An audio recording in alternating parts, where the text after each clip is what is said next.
Greetings everyone, Core here. Time for another, well, it's kind of going to be a Fooly Cooly discussion again. This is after seeing, of course, episode 2 of the new season, Fooly Cooly Progressive. Uh, First off, I just want to excuse me if I sneeze or I got a runny nose right now. Allergies have just been horrible today. But yeah, so I knew, okay, so first off, I knew Fooly Cooly season 2 is not going to be exactly like the first, original Fooly Cooly back almost 15 years ago. Um, I knew that. I wanted to believe it as much as possible, but yeah, it's kind of hitting me now more than the first episode. On the second episode, at least, the second episode really does not feel like Fooly Cooly. It just, I think because of all the, I think because of the animation changes from the original Fooly Cooly, how they would draw in a lot of different, they had that manga scene, they had random 3D scenes, they had, 360 scenes, just random stuff here and there, and it just felt like almost like a slice of life where they're just going through daily activities. Where this one just seems to like keep going and just like it seems too fast. Like they're trying to progress the story a little too much. That might be so they don't tread like how the first season, at least the original was. But I don't know, like that's what made Fooly Cooly. Like it didn't go as the pace like everybody else. It went on its own pace, and it worked so well. And drawing in those random different animations, which we really haven't gotten yet. I know they exaggerated. They tried to do some character. In the first episode of this new series, uh, the main character, the girl with the cat ears. Sorry, I don't remember names. I am bad at names unless they are very important to me, and that's saying something because so far I haven't remembered her name because she doesn't seem that important, even though she's probably the main female lead in this series, which is saying something that something might be wrong with this series. But this second episode really drew me off on the character. Maybe because it's a personality that she seems to have developed. Where like in the first series, Naota was just every time he got horny, pretty much one of the monsters came out, and which makes sense because he was at that age where it's like that's happening, and that's why Fooly Cooly was a good coming of age movie. Oh, not movie, but a series. Even though it's 6 episodes, but she is a couple years older, I believe. It's more high school than he was like middle school, late middle school. So it is different. She should be more mature and stuff, and it's interesting. Uh, the mother is like barely in this one, which I kind of was hoping there was gonna be some more story with her and the mother, at least drawing it out, because like I had previously said, I thought maybe the mother was Mamimi from the first series, but it doesn't seem that way. Because Mamimi, and she's in the end credits. It kind of looks like she's just doing her own thing with the whole photography and film and stuff like that. So this one is just weird. The main character, she's kind of a sadist, which is interesting because supposedly these triggers are from arousal, where that's where the monsters and stuff like that come out, which isn't technically true now because Haruko actually is able to teleport an old monster that's still sticking around and use it, which is interesting. It's like I said, interesting. We always knew that like the head portals were kind of, well, there were portals, but there was usually like a connection to something. Like it was kind of like a random portal almost, and you didn't really get to control it. It's just whatever came out. But yeah, so the main character seems to be a sadist, where she gets off, or at least starts doing the transportation stuff, um, when she apparently sees and gets off on pain. Mostly the second main character, the male, the other high schooler guy that kind of gets roped into this, which a lot of people thought was Naota, which is not, because this is 17 years after the first one, so it can't possibly be. Which is weird. I mean, I don't really like that stuff, so maybe that's why it's rubbing me the wrong way. But yeah, it's just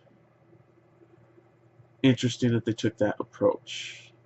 Uh, I mean, hopefully it pays off, in the end. But yeah, I just don't like it. I just don't. That's, like I said, it's me personally. But yeah, so uh, like I said, there's a few scenes in here that pretty much shows, you kind of get the sense that, yeah, she kind of gets off on pain. She has a dream that starts off with, Supreme Six is zombie apocalypse, and she's a zombie, and she actually seems to have had this dream several times, because she says that she gets devoured by other zombies, and it's like, I've been devoured again. It's like, okay. Interesting opening. Didn't really get much out of it. I find it really weird to start off that way, but okay. You guys do you. We'll see what happens. Um, the whole episode just felt rushed. Towards the end, there was a conflict between Haruko and the other, I guess, the space enforcer, the other chick with the guitar and crazy vehicle, which I keep forgetting her name. But yeah, man, it's just, I don't know. Like, it's almost making me want to stop watching, but I feel like something's gonna happen. Hopefully soon. It's just, in the original series, the first 2 episodes. If this is gonna be a 6 episodes, just like the first, series, then it's falling way behind. I think there's like almost no development in the second episode, besides, maybe the two chicks with the bass guitars might work together, to try to do something that we don't know what, is about. But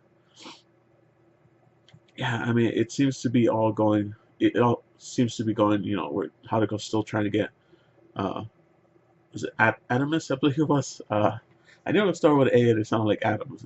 So that's I was guessing on the last one, but yeah, so I believe it's Adamus, right? Hopefully, but yeah, so it's just weird. I don't know, like, it just, you don't really get the characters too well. The characters haven't been really developed that much. It seems like it's just rushing. It feels like, and I feel it's gonna be very unsatisfying towards the end of the series if the other season that they have scheduled for later in the year, Fooly Cooly Alternative, if that's going to be a continuation of this story, if that's going to be, I mean, it says alternatives where this is progressive, usually, a continuation kind of sounding alternative. It looks like it's almost like a retelling, just like Gender Swap, but I could be wrong. So we'll see if that's a continuation or not. But if I just hope that does better than so, at least I hope it starts better than so far what Aggressive has. I mean, Progressive, because it's just not progressive. Um, I think it's just the one fact, like I said earlier, that the animation hasn't changed. It's pretty much been the same. They tried to do this little, ghostly cat thing, blob, at the first season, in the first episode, I mean, of this progressive, and it was alright. I think they did it at the wrong time. The scene that they happened to do it in didn't quite fit. So I don't think the original creator is really heavily involved in this. I think it's someone that worked heavily with him that's mostly doing it, from what I've seen and stuff like that. But yeah, man, like, you could tell this just does not have the same heart as the first, which of course that's obvious. It's gonna happen. The first was just crazy good in every way, and it's definitely like a hit every single mark like that. But I would have assumed, if you had this much passion to bring it back, that it would hit a little better than what it's been doing. And I mean, I'm gonna watch the rest of the season for sure. It's just might get a little harder if it doesn't get any better than this. Because this episode was almost like a throwaway episode. Literally, almost nothing happened. Um, they kind of had a callback to the first series, but it's I don't know, man. It needs to see some passion behind this. I don't know what it is. It's just not hooking me in like the first one, because the first one had me hooked from the first episode, and this one's dragging its feet, but also going at a very fast pace, which is interesting, to say the least. But I don't know. I mean, I'd like to hear what you guys think of him watching it. Um, I still think the end credits is probably the best thing in this series. It tells so much more story than so far what they've told in 2 episodes, I think. So, I don't know. Hopefully, we'll get something better in the next episode next week. But until then, I'll talk to you guys later. Bye.